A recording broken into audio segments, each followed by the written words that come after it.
ಸುಳ್ಳು ಬೇಗನೆ ಮಾರಾಟವಾಗುತ್ತೆ, ಏಕೆಂದರೆ ಸತ್ಯ ಖರೀದಿಸುವ ಯೋಗ್ಯತೆ ಎಲ್ಲರಲ್ಲೂ ಇರೋಲ್ಲ. ಇನ್ನೊಬ್ಬರ ಬಗ್ಗೆ ಬೆರಳು ತೋರಿಸಿ ಮಾತನಾಡುವ ಮೊದಲು ಯೋಚನೆ ಮಾಡು. ಒಂದು ಬೆರಳು ಅವರನ್ನು ತೋರಿಸಿದರೆ ಉಳಿದ 4 ಬೆರಳು ನಿನ್ನನ್ನೇ ತೋರಿಸುತ್ತದೆ.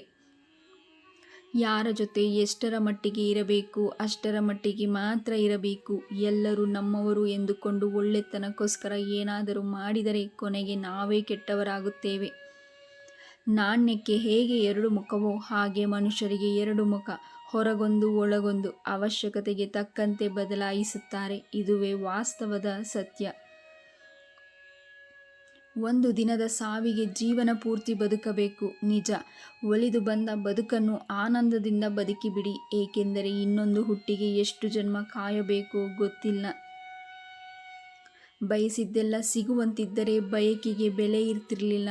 ಅನಿಸಿದ್ದೆಲ್ಲ ಹೇಳುವಂತಿದ್ದಿದ್ರೆ ಮೌನಕ್ಕೆ ಅರ್ಥ ಇರ್ತಿರ್ಲಿಲ್ಲ. ತಪ್ಪು ಆಗದಿದ್ದಿದ್ರೆ ಹೊಸ ಪ್ರಯತ್ನ ಪಡುತ್ತಿರಲಿಲ್ಲ.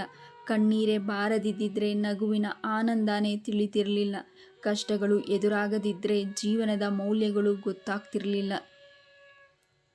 ನಾವೇ ನಮ್ಮವರಿಗೆ 3ನೇ ವ್ಯಕ್ತಿ ಅಂದಾಗ ಅವರಲ್ಲಿ ವಾದ ಮಾಡಿ ಪ್ರಯೋಜನವಿಲ್ಲ. ಎಲ್ಲವೂ ಅವರವರ ಇಚ್ಛೆ. ನಮ್ಮ ಪಾಡಿಗೆ ನಾವು ಇರಬೇಕಷ್ಟೆ, ಮತ್ತೆ ಯಾರಿಗೂ ಭಾರವಾಗದೆ. ಮರಣದ ಬಳಿಕ ಬಿದ್ದು ಬಿದ್ದು ಅಳುವವರು ನಮ್ಮವರೇ, ಬದುಕಿದ್ದಾಗ ಮಾತಿನಲ್ಲಿ ಚುಚ್ಚಿ ಕೊಲ್ಲುವವರು ನಮ್ಮವರೇ. ಈ ಬದುಕೆಂಬ ನಾಟಕದಲ್ಲಿ ಪಾತ್ರಧಾರಿಗಳು ನಮ್ಮವರೇ.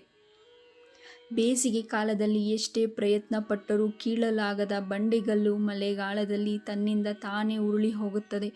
ಜೀವನದಲ್ಲಿ ತಾಳ್ಮೆಯಿಂದ ಇದ್ದರೆ ಎಲ್ಲವನ್ನೂ ಸಾಧಿಸಬಹುದು. ತಾಳ್ಮೆ ಎಂದರೆ ನಮ್ಮ ಕಟ್ಟಿದ ದೌರ್ಬಲ್ಯ ಅಲ್ಲ.